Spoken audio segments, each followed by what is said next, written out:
ಮೊದಲು ನನ್ನ ಕೋರಿಕೆಯನ್ನು ಈಡೇರಿಸಿಕೊಡುತ್ತೇನೆಂದು ಮಾತು ಕೊಡು.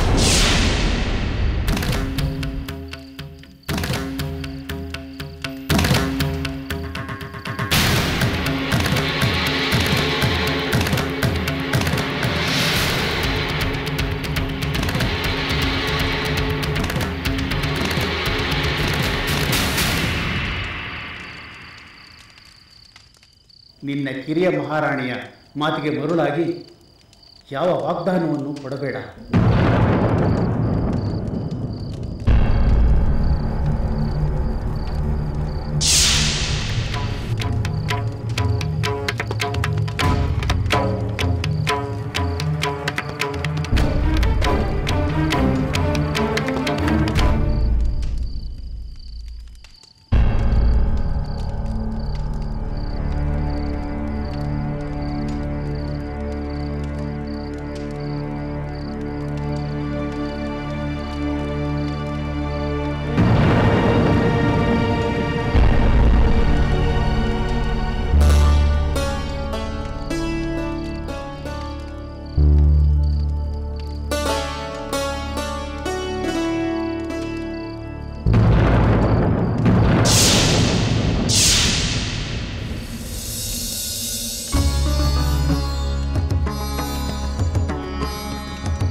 ನನ್ನ ಕೋರಿಕೆಯನ್ನು ಈಡೇರಿಸಿಕೊಡುತ್ತೇನೆಂದು ವಚನ ಕೊಡುವುದಕ್ಕೆ ಇಷ್ಟೆಲ್ಲ ಯೋಚಿಸುತ್ತಿರುವ ನಿಮ್ಮಿಂದ ನನ್ನ ಕೋರಿಕೆಯನ್ನು ಈಡೇರಿಸಲು ಸಾಧ್ಯವೇ?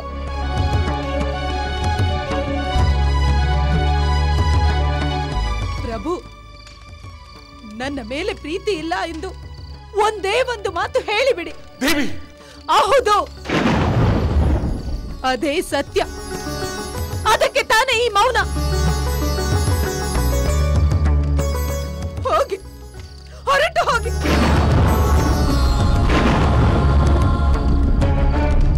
ನನ್ನ ದುಃಖದ ಜ್ವಾಲೆಯಲ್ಲಿ ನಾನೇ ಸುಟ್ಟು ಹೋಗುತ್ತೇನೆ. ಹೋಗಿ, ನನ್ನ ಪಾಡಿಗೆ ನನ್ನನ್ನು ಇರಲು ಬಿಡಿ. ಹೋಗಿ.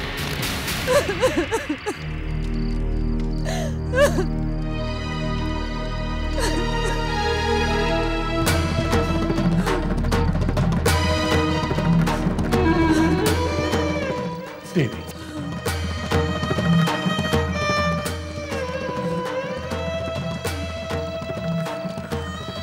ನಿನ್ನ ಕಣ್ಣಲ್ಲಿ ಕಂಪನಿಯನ್ನು ನಾನು ನೋಡಲಾರೆ.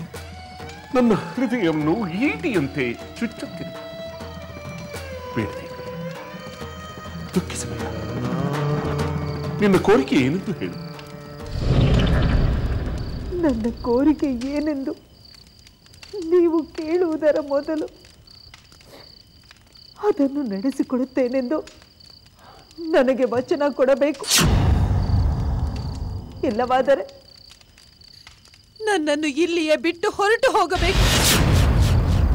ಪತಿಯ ಪ್ರೇಮದಿಂದ ವಂಚಿತಳಾದ ಸತಿಯಾಗಿ ನಾನಿಲ್ಲೇ ನರಳಿ ನರಳಿ ಪ್ರಾಣ ಬಿಡುತ್ತೇನೆ. ದೇವಿ, ಬೇಡ, ಹಾಗೆಲ್ಲ ಬೇಡ. ರೂಪಲಾವಣ್ಯಗಳ ಅಧಿದೇವತೆ ನೀನು. ನಿನ್ನಂತಹ ಪ್ರಿಯ ಸತಿ ಇಲ್ಲ. ನನ್ನ ಪುತ್ರನಲ್ಲಿ ರಾಮಚಂದ್ರನೇ ನನಗೆ ಪ್ರಿಯವಾದ ಪುತ್ರ. ದೇವಿ, ನೀನು ನನ್ನ ಸರ್ವಸ್ವ. ರಾಮಚಂದ್ರ ನನ್ನ ಪ್ರಾಣ. ಅಂತಹ ಪ್ರಾಣ ಸ್ವರೂಪನಾದ ನನ್ನ ಪ್ರಿಯ ಪುತ್ರನಾದ ರಾಮಚಂದ್ರನ ಮೇಲೆ ಪ್ರಮಾಣ ಮಾಡಿ ಹೇಳುತ್ತೇನೆ, ನಿನ್ನ ಕೋರಿಕೆಯನ್ನು ನಾನು ಖಂಡಿತ ನೆರವೇರಿಸುತ್ತೇನೆ. ಈಗಲಾದರೂ ನನ್ನ ಸಂಶಯವನ್ನು ಬಿಟ್ಟು ಕೋರಿಕೆ ಏನೆಂದು ಹೇಳುತ್ತೇವೆ.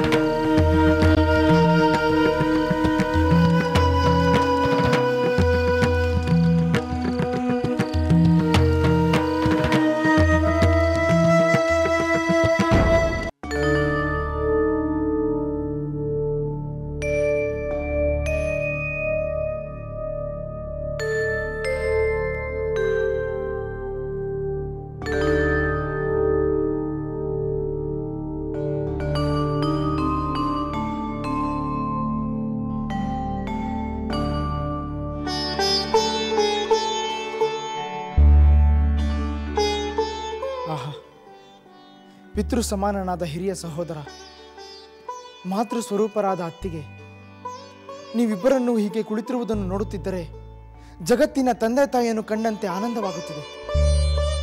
ನಾಳೆ ಪಟ್ಟಾಭಿಷೇಕ ಮುಗಿದ ನಂತರ ನೀವಿಬ್ಬರು ಸಿಂಹಾಸನದಲ್ಲಿ ಸರ್ವರ ಕಣ್ಮಣಿಗಳಂತೆ ಕುಳಿತಿರುವುದನ್ನು ಇವೇ ಕಣ್ಗಳಿಂದ ನೋಡಬೇಕೆಂದು ಕಾತರಿಸುತ್ತಿದ್ದೇನೆ. ಲಕ್ಷ್ಮಣ, ನಮ್ಮ ಮೇಲಿನ ನಿನ್ನ ಪ್ರೀತಿ ಅಭಿಮಾನಕ್ಕೆ ಪ್ರತಿಯಾಗಿ ನಾವು ನಿನಗೆ ಏನನ್ನು ಕೊಟ್ಟಿದ್ದೆವು? ನಿನಗೆ ಯಾವ ರೀತಿ ಸಂತೋಷವನ್ನು ಉಂಟು ಮಾಡಬಲ್ಲೆವು?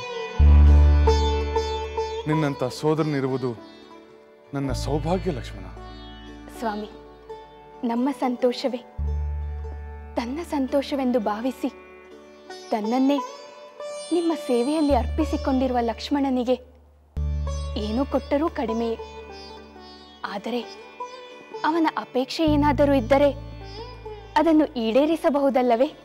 ಖಂಡಿತ ದೇವಿ, ನನ್ನ ಪ್ರಿಯ ಸೋದರನ ಯಾವ ಅಪೇಕ್ಷೆ ಇದ್ದರೂ ಅದನ್ನು ಈಡೇರಿಸಲು ನಾನು ಸಿದ್ಧನಾಗಿದ್ದೇನೆ. ಆದರೆ ಅವನ ಅಪೇಕ್ಷೆ ಏನೆಂದು ಅವನು ಹೇಳಬೇಕಲ್ಲವೇ? ಲಕ್ಷ್ಮಣ, ನಿನ್ನ ಅಪೇಕ್ಷೆ ಏನೆಂದು ಹೇಳು. ಅತ್ತಿಗೆ, ನಾನು ಮೊದಲೇ ಹೇಳಿದಂತೆ ಜಗತ್ತಿನ ತಂದೆ ತಾಯಿಗಳಂತಿರುವ ನಿಮ್ಮ ಸನ್ನಿಧಿಯಲ್ಲಿರುವುದೇ ನನ್ನ ಮಹಾಭಾಗ್ಯ.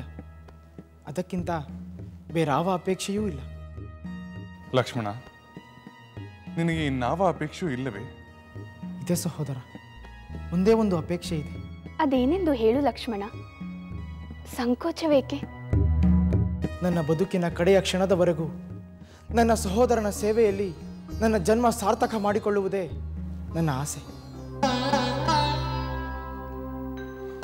ಲಕ್ಷ್ಮಣ, ನಾನು ಹಿಂದೊಮ್ಮೆ ಹೇಳಿದಂತೆ ಈಗಲೂ ಹೇಳುತ್ತೇನೆ, ಲಕ್ಷ್ಮಣನಿಲ್ಲದೆ ಈ ರಾಮನಿಲ್ಲ. ರಾಮ ಲಕ್ಷ್ಮಣರೆಂದೇ ಈ ಜಗತ್ತು ನಮ್ಮನ್ನು ಗುರುತಿಸುತ್ತದೆ. ಈಗಲೂ ಅಷ್ಟೇ, ಮುಂದೆಯೂ ಅಷ್ಟೇ. ಲಕ್ಷ್ಮಣನಿಲ್ಲದೆ ಈ ರಾಮನೊಬ್ಬನೇ ಸ್ವರ್ಗಕ್ಕೂ ಕೂಡ ಹೋಗುವುದಿಲ್ಲ. ಈಗ ರಾತ್ರಿ ಬಹಳ ಹೊತ್ತಾಗಿದೆ. ನಾಳೆಯ ಕಾರ್ಯಕ್ಕೆ ನೀನು ಸಾಕಷ್ಟು ಶ್ರಮಪಟ್ಟಿರುವೆ. ಈಗ ಹೋಗಿ ವಿಶ್ರಾಂತಿ ಪಡೆ.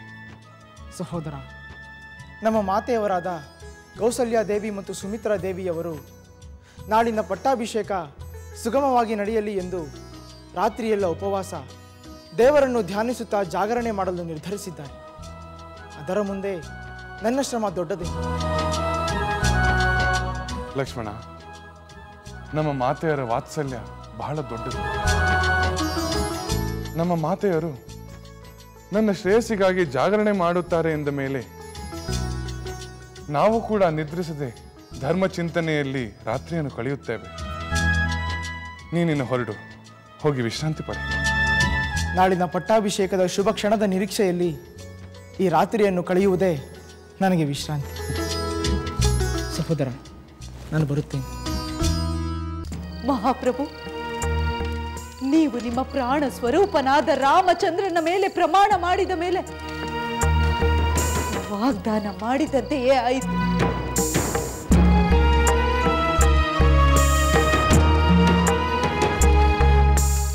ಮುಕ್ಕೋಟಿ ದೇವತೆಗಳೇ, ಸೂರ್ಯ ಚಂದ್ರರೇ, ಕೇಳಿದಿರಾ? ಆಕಾಶವೇ ನೀನೇ ಸಾಕ್ಷಿ. ನವಗ್ರಹಗಳೇ, ಹಗಲು ರಾತ್ರಿಗಳೇ, ಅಷ್ಟ ದಿಕ್ಕುಗಳೇ, ನೀವೇ ಸಾಕ್ಷಿ. ಸ್ವರ್ಗ ಮರ್ತ್ಯ ಪಾತಾಳ ಲೋಕಗಳೇ, ನೀವು ಸಾಕ್ಷಿ. ಯಕ್ಷ ಗಂಧರ್ವ ಕಿನ್ನರ ಕಿಂಪುರುಷರೇ, ಮಾನವ ದಾನವ ದೇವತೆಗಳೇ,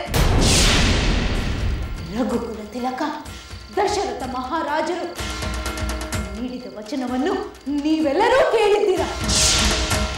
ಸತ್ಯಸಂಧರಾದ ದಶರಥ ಮಹಾರಾಜರು ನನ್ನ ಕೋರಿಕೆಯನ್ನು ಈಡೇರಿಸುತ್ತೇನೆಂದು ನೀಡಿದ ವಾಗ್ದಾನಕ್ಕೆ ನೀವೆಲ್ಲರೂ ಸಾಕ್ಷಿಯಾಗಿದ್ದೀರಾ.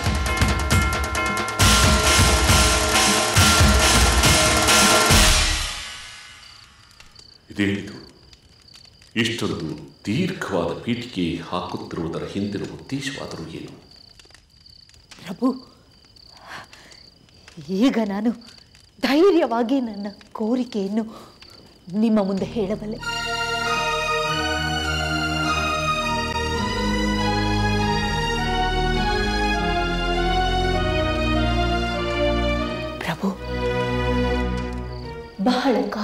ಹಿಂದೆ ವೈಜಯಂತದಲ್ಲಿ ದೇವಾಸುರ ಯುದ್ಧ ನಡೆಯಿತು. ಆಗ ನೀವು ಇಂದ್ರನ ಪರವಾಗಿ ಯುದ್ಧ ಮಾಡುತ್ತಿದ್ದಿರಿ.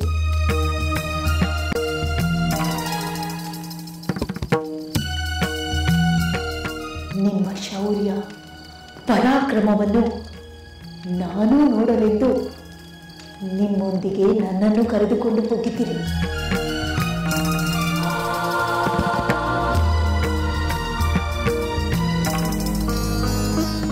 ಆ ಸಮರದಲ್ಲಿ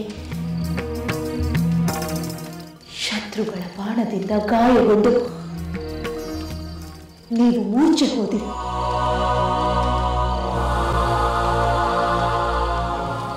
ಆಗ ನಾನು ಎಚ್ಚೆತ್ತುಕೊಂಡು ನಿಮ್ಮನ್ನು ರಥದಲ್ಲಿ ಬಹುದೂರ ಸಾಗಿಸಿ ನಿಮ್ಮ ಪ್ರಾಣ ಉಳಿಸಿದೆ.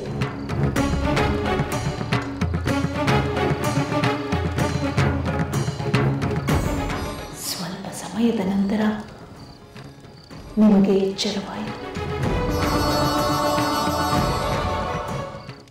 ನೀವು ನನ್ನ ಸಾಹಸವನ್ನು ಮೆಚ್ಚಿ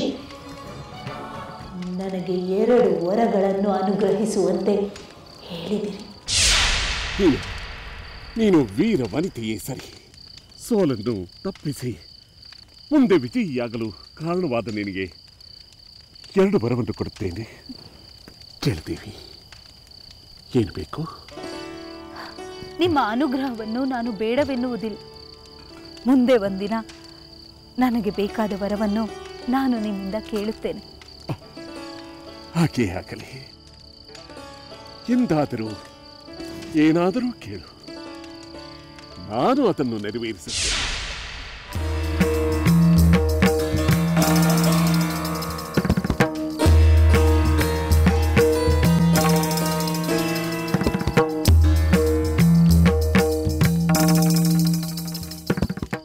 ಎಂದೋ ನಡೆದ ದೇವಾಸುರ ಯುದ್ಧದಲ್ಲಿ ನಾನು ಕೊಡುತ್ತೇನೆಂದು ಹೇಳಿದ್ದ ವರಗಳನ್ನು ಇಂದೇಕೆ ಇವಳು ನೆನಪು ಮಾಡಿಕೊಳ್ಳುತ್ತಿದ್ದಾಳೆ? ಒಂದು ವೇಳೆ ನಾನೀಗ ಮಾಡಿದ ವಾಗ್ದಾನಕ್ಕೂ ಅಂದು ನಾನು ಕೊಡುತ್ತೇನೆಂದು ಹೇಳಿದ ವರಗಳಿಗೂ ಏನಾದರೂ ಸಂಬಂಧವಿರಬಹುದೇ?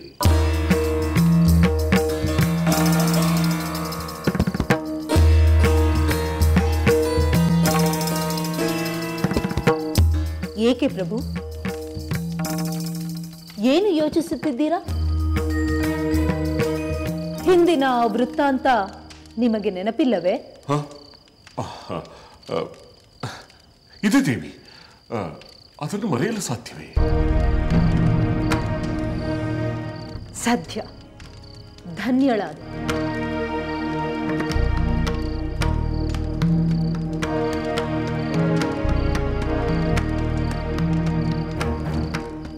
ಪ್ರಭು, ಹಿಂದೆ ನೀವು ಅನುಗ್ರಹಿಸಿದ ಆ 2 ವರಗಳನ್ನು ಮುಂದೆ ಅಗತ್ಯವಿದ್ದಾಗ ಕೇಳುತ್ತೇನೆ ಎಂದು ಹೇಳಿದ್ದೆ. ಅದನ್ನು ನಾನು ಈಗ ಕೇಳುತ್ತೇನೆ.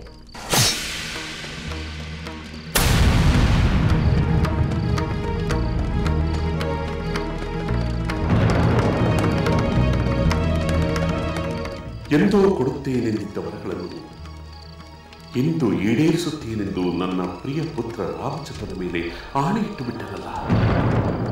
ಅದರಲ್ಲೂ ರಾಮನ ಯುವರಾಜ್ಯಾಭಿಷೇಕದ ಈ ಸಂದರ್ಭದಲ್ಲಿ ಈ ಸನ್ನಿವೇಶ ಬರಬೇಕಿದ್ದೆ. ಆ ವಿಷಯ ಈಗಾಗಲೇ ಇವಳಿಗೆ ತಿಳಿದು ಬಿಟ್ಟಿದೆಯೇ? ಎಲ್ಲರಿಗೂ ತಿಳಿದ ವಿಷಯ ಇವಳಿಗೆ ತಿಳಿಯದೇ ಇರುತ್ತದೆಯೇ? ಆದರೆ ಇವಳು ಮೊದಲೇ ವಾಗ್ದಾನ ಪಡೆದಿರುವುದು ಏಕೋ ನನ್ನಲ್ಲಿ ಅವ್ಯಕ್ತ ಭೀತಿ ಉಂಟು ಮಾಡುತ್ತಿದೆಯಲ್ಲ.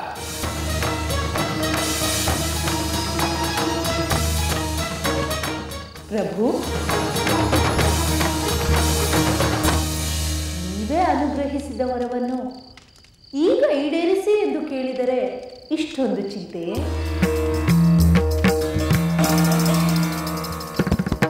ಅಥವಾ ನೀವು ಹಿಂಜರಿಯುತ್ತಿದ್ದೀರೆ?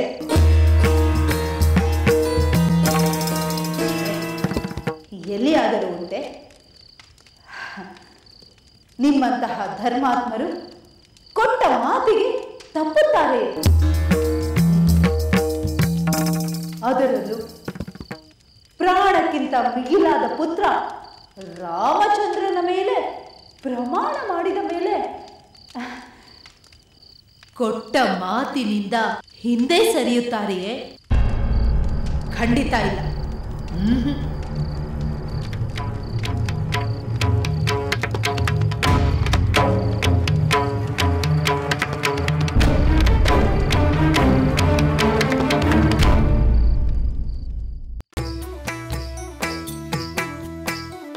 ಲಂಕೆಯಲ್ಲಿನ ದುರುಳ ದರ್ಪವು ಸೀತೆ ಸಹನೆಗೆ ಸೋತಿತು. ಅಂಕೆ ಇರದ ಅಸುರ ಕುಲವು ರಾಮ ಬಾಣಕ್ಕೆ ಅಡಗಿತು. ದೂರವಿರಲಿ ಸನಿಹವಿರಲಿ ರಾಮ ಹೃದಯ ನಿವಾಸಿನಿ. ಯುಗವು ಯುಗವು ಸಾಗಲಿ ಅಕಳಂಕ ಪ್ರೇಮ ಪ್ರಬೋಧಿನಿ. ಅಮರ ಗಾಧೆ ಧರಣಿ ಜಾತೆ ಸಾಧ್ವೆ ಸೀತೆ ಸುಚರಿತೆ. ಸಹನ ಶಕ್ತಿ ಪತಿಯ ಭಕ್ತಿ ಲೋಕಮಾನ್ಯ ವಂದಿತೆ.